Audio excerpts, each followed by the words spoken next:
Japri, Japri, Jap, Jap, Jap, Jap, Jap, Jap, Jap, Jap, Jap, Jap. Jeprin aja, Jeprin aja. Assalamualaikum warahmatullahi wabarakatuh. Selamat datang di Japri TV, jawaban pertanyaan dari sahabat TV. Perkenalkan, saya Dr. Nastiti Kaswandani, spesialis anak konsultan. Sehari-hari saya berpraktek di Rumah Sakit Cipto Mangunkusumo di Jakarta.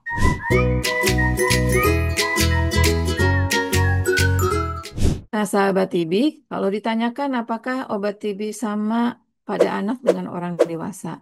Sebagian besar jenisnya sama obat TB pada anak. Misalnya pada 2 bulan pertama itu mendapat, kalau anak itu ada yang mendapat 3 macam obat, ada yang mendapat 4 macam obat. Tentunya yang mendapat 3 macam yang TB-nya ringan, yang mendapat 4 yang TB-nya berat.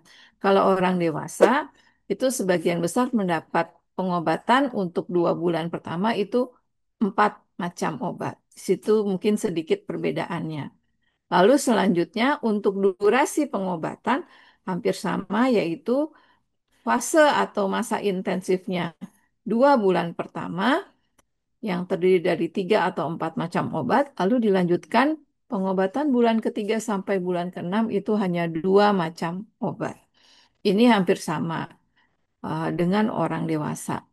Nah, kalau bedanya adalah ketika misalnya manifestasinya TB berat, itu pengobatannya bisa jangka panjang sampai 12 bulan. Sehingga dikatakan bahwa hampir sama obat-obatnya, tapi pada kondisi-kondisi tertentu bisa berbeda. Yang terbaru adalah pada anak yang TB-nya ringan, itu bisa diberikan pengobatan 4 bulan selesai. Namun memang pengobatan 4 bulan selesai ini dokter harus cermat betul memastikan bahwa memang gambaran ronsennya itu tidak berat. Sehingga kalau tidak berat gambaran ronsennya, TB bisa diselesaikan dalam 4 bulan. Ini sampai saat ini belum diadopsi oleh Kementerian Kesehatan sebagai kebijakan karena terkait dengan logistik dan eh, administrasi yang lainnya. Tapi boleh untuk dokter yang berpraktek dengan melakukan panduan dari WHO, maka memberikan pengobatannya 4 bulan untuk anak dengan sakit TB paru yang ringan.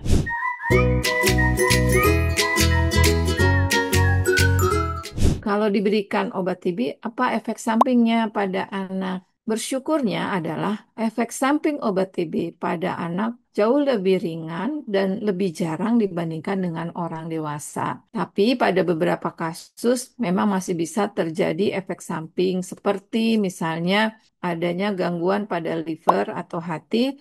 Misalnya anak itu tampak mual, lemas, dan kemudian ada kelihatan kulitnya kuning, matanya kuning. Ketika diperiksa, enzim hatinya meningkat. Artinya memang pada fase-fase awal, itu pada fase adaptasi, seringkali terjadi manifestasi efek samping karena liver yang memetabolisme obat-obat TB tersebut masih beradaptasi. Biasanya pada kondisi demikian, obatnya di stop, lalu setelah fungsinya kembali normal akan diberikan lagi dan biasanya sebagian besar tidak akan ada masalah. Tapi memang beruntungnya untuk anak efek sampingnya lebih ringan dan lebih jarang dibandingkan dengan orang dewasa. Selain kuning dan lemas atau mual, muntah, manifestasi penyakit di liver, efek samping yang lain yang cukup jarang itu tapi bisa mengganggu pengobatan adalah reaksi alergi. Nah, kalau reaksi alergi ini kita tidak bisa hindarkan, nanti kita bisa melakukan desensitisasi namanya untuk kasus-kasus yang alergi obat.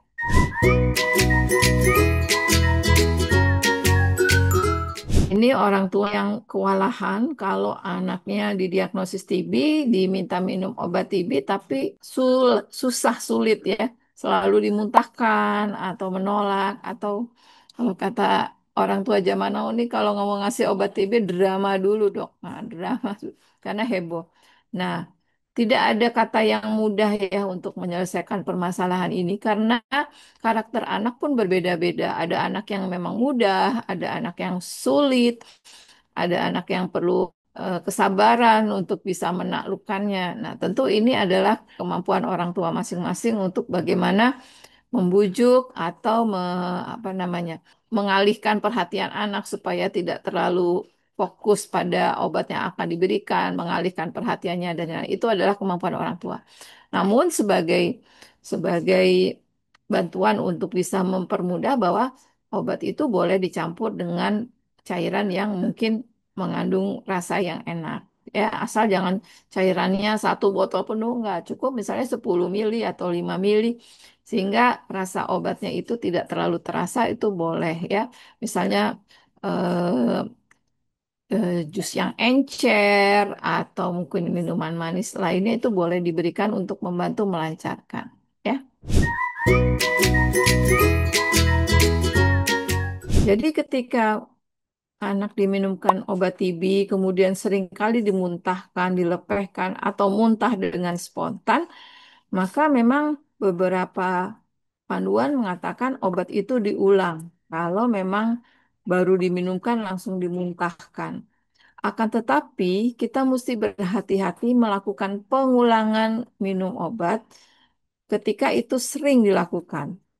Mengapa? Karena ketika anak itu memuntahkan obat atau secara spontan dia muntah, kita tidak tahu berapa kandungan obat yang sebetulnya sudah berhasil masuk ke pencernaan.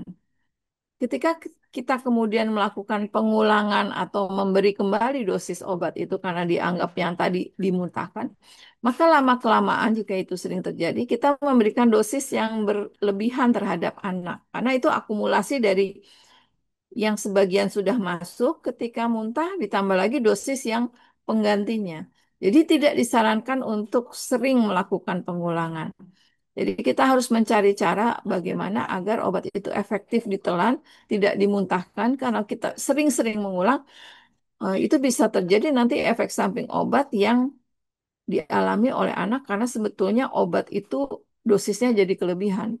Dosisnya kelebihan bukan karena dokter yang meresepkannya kelebihan dosisnya, tapi karena orang tua mengulang-ulang karena dianggap oh ini muntah belum masuk. Padahal ketika muntah itu ada sebagian yang sudah masuk. Jadi akhirnya tertimbunlah kelebihan dosis itu. Sahabat TB, kalau masih ada yang ingin bertanya, kirimkan pertanyaan di sini. Jangan malu, jangan ragu, supaya kita cerdas tentang TB.